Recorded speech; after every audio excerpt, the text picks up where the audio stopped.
Assalamualaikum warahmatullahi wabarakatuh. Salam sejahtera untuk kita semua. Apa kabarnya rekan-rekan mahasiswa-mahasiswi Universitas Dian Nusantara? Kita berjumpa kembali di mata kuliah Talent Management di pertemuan yang ketiga. Tidak terasa kita sudah memasuki pertemuan yang ketiga. Mudah-mudahan Allah Subhanahu wa taala Tuhan Yang Maha Esa memberikan kita keberkahan kesehatan sehingga kita bisa menyelesaikan mata kuliah ini dengan sukses dan lancar. Rekan-rekan semuanya, sebelum kita memulai proses belajar mengajar ini, alangkah baiknya sama-sama kita berdoa agar proses belajar mengajar ini berjalan dengan sukses dan lancar. Berdoa menurut keyakinan dan kepercayaan masing-masing. Berdoa dimulai.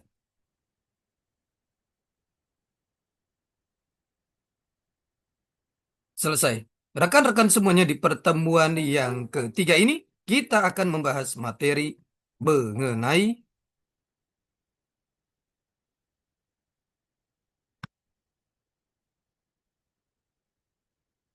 di pertemuan yang ketiga ini kita membahas materi mengenai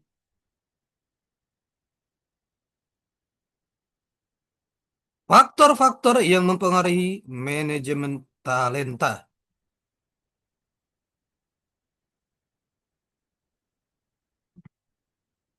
Ini adalah materi yang sangat menarik sekali.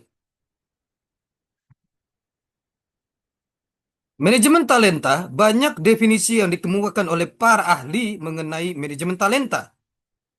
Rampersad 2006 berpendapat bahwa manajemen talenta adalah cara pengelolaan talenta dalam organisasi secara efektif, perencanaan dan pengembangan suksesi di perusahaan. Realisasi pengembangan diri karyawan secara maksimal dan pemanfaatan bakat secara aktif.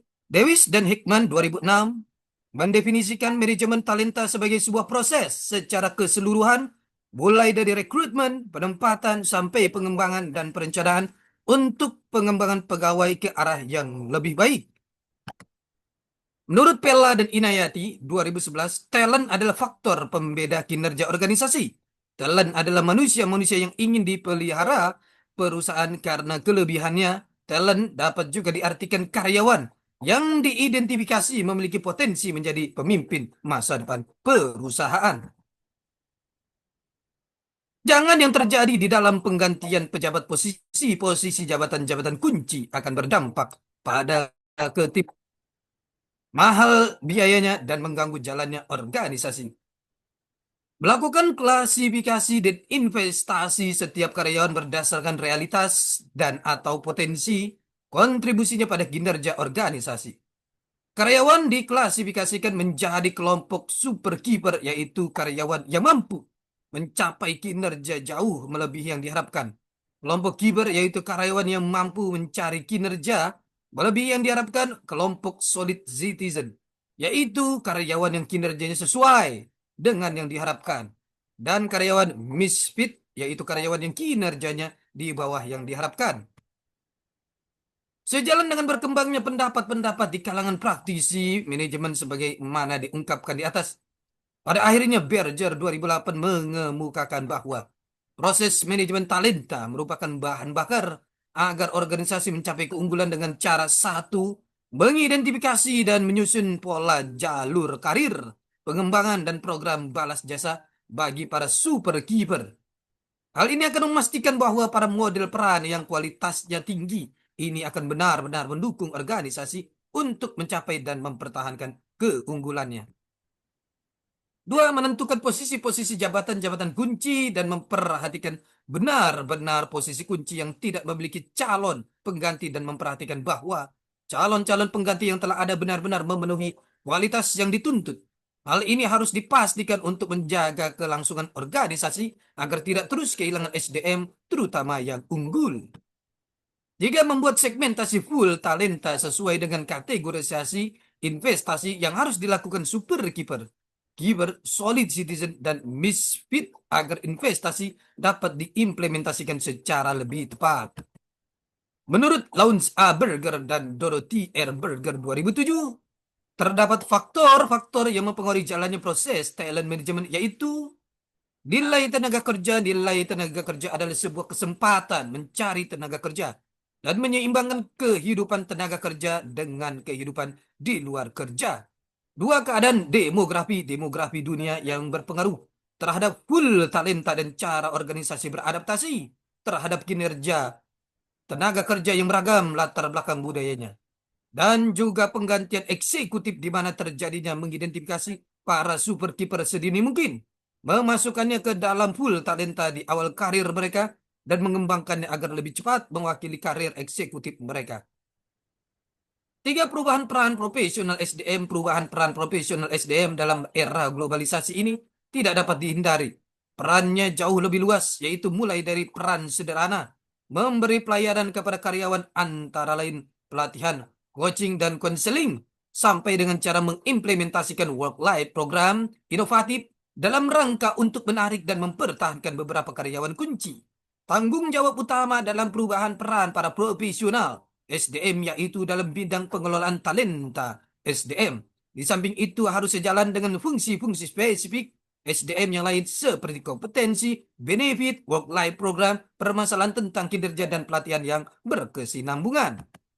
4. Strategi perubahan untuk melaksanakan manajemen talenta adalah bimbingan coaching untuk mempertahankan karyawan. B. Merupakan sebuah upaya untuk mempertahankan para karyawan yang berpotensi tinggi dengan memberikan pengembangan yang sesuai untuk meningkatkan efektivitas kerjanya. C. Subkontrak dan subkontraktor D. Rencana suksesi. E. Proses perencanaan suksesi yang disertai dengan penetapan kebutuhan mentoring, pelatihan, dan pembimbingan. Coaching merupakan keharusan untuk meminimalisasi kesenjangan, sekaligus menunjukkan terjadinya mobilitas karir, terutama bagi para superkeeper.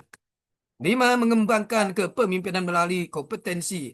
Strategi employment branding menciptakan citra sebagai perusahaan yang memiliki kondisi lingkungan kerja yang nyaman. Melalui branding penciptaan 16 merek merupakan cara ideal yang digunakan oleh perusahaan untuk menarik dan mempertahankan superkeeper.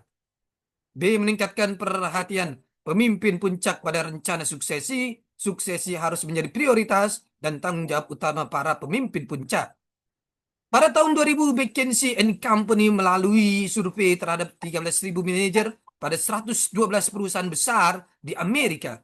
Ini kelanjutan studi mereka setelah tahun 1997. Mereka menggunakan terminologi The War for Talent. Di era bekerja berbasis pengetahuan talenta, pada perusahaan merupakan aset paling penting yang membentuk nilai dan menjamin tercapainya tujuan strategis perusahaan. Adanya perang talenta ini membuat perusahaan atau organisasi mengubah secara radikal cara memperlakukan pegawai. Diekstrak dari survei di atas, berikut ini 5 faktor yang harus dilakukan organisasi dalam manajemen talenta. 1. Menanamkan mindset tentang manajemen talenta pada semua level manajer, mulai dari pucuk pimpinan. Setiap manajer memiliki pemikiran fundamental untuk menyatukan tujuan strategis organisasi dengan pengelolaan talenta. Mereka terus-menerus menciptakan, menumbuhkan, dan mendukung para talenta. 2. Menciptakan employee value proposition (EVP) untuk menarik talenta bergabung dan mempertahankan mereka. Talent retention. EVP secara sederhana menjawab pertanyaan, mengapa para talenta mau bekerja di organisasi ini? Jawabannya karena ada suasana kerja yang menyenangkan. Orang senang dengan pekerjaan yang menarik, menantang, dan mereka ingin mendapatkan passion dan bermakna dalam bekerja. Ini organisasi yang hebat, manajemennya bagus, nilai dan budaya organisasinya mengagumkan. Pemimpinnya keren-keren, juga menekankan dan menghargai kinerja, serta lingkungan orang-orang yang terbuka dan saling mempercayai. Ada kesejahteraan dan penghargaan. Orang suka diberi imbalan uang sepadan dengan nilai yang mereka hasilkan. Juga mendapatkan penghargaan sesuai dengan kontribusi yang mereka berikan. Ada penumbuhan dan pengembangan. Para talenta ingin organisasi membantu mereka mengembangkan keterampilan mereka karena dengan meningkatnya kompetensi ini mereka semakin valuable di tengah persaingan yang makin ketat. 3. Terus merekrut talenta hebat.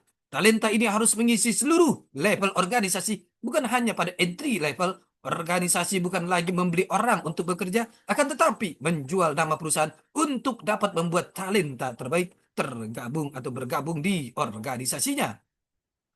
4, menumbuhkan pemimpin hebat. Pemimpin yang dibutuhkan adalah yang mampu menggali, menjadi mentor dan menumbuhkan para talenta yang mereka pimpin. Keberadaan pemimpin yang atentif sangat berpengaruh pada passion dan kinerja para talenta. Mereka selalu memberikan bimbingan untuk meningkatkan kompetensi para talenta dengan cara yang elegan. Coaching dan konseling mereka lakukan dengan cara yang menyenangkan. Para talenta pun akan terus merasakan penambahan value yang semakin tumbuh dan berkembang pada dirinya.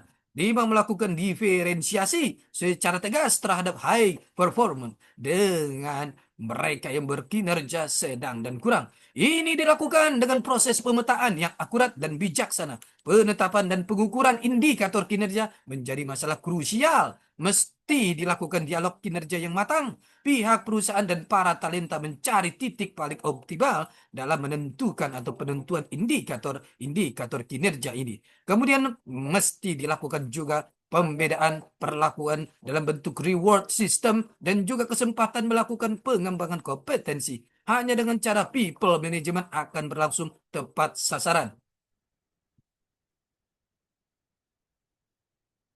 Inilah dah kita lihat bagaimana menanamkan mindset tentang manajemen talenta pada sebuah level manager mulai dari pucuk pimpinan. Yang kedua, menciptakan employee value proposition AVP untuk menarik talenta bergabung dan mempertahankan mereka atau talent retention AVP. Di sini kita lihat. Yang ketiga, terus merekrut talenta-talenta hebat. Yang keempat, menumbuhkan pemimpin hebat. Kelima, melakukan diferensiasi secara tegas terhadap high performance dengan mereka yang berkinerja sedang dan kurang. Ini adalah hal-hal peran talenta. Untuk kita lihat 5 faktor yang harus dilakukan organisasi dalam manajemen talenta. Rekan-rekan semuanya, ini adalah pertemuan kita yang ketiga. Kita akan berjumpa di pertemuan-pertemuan selanjutnya. Tetap semangat belajar untuk mencapai kesuksesan. Salam sehat selalu. Assalamualaikum warahmatullahi wabarakatuh.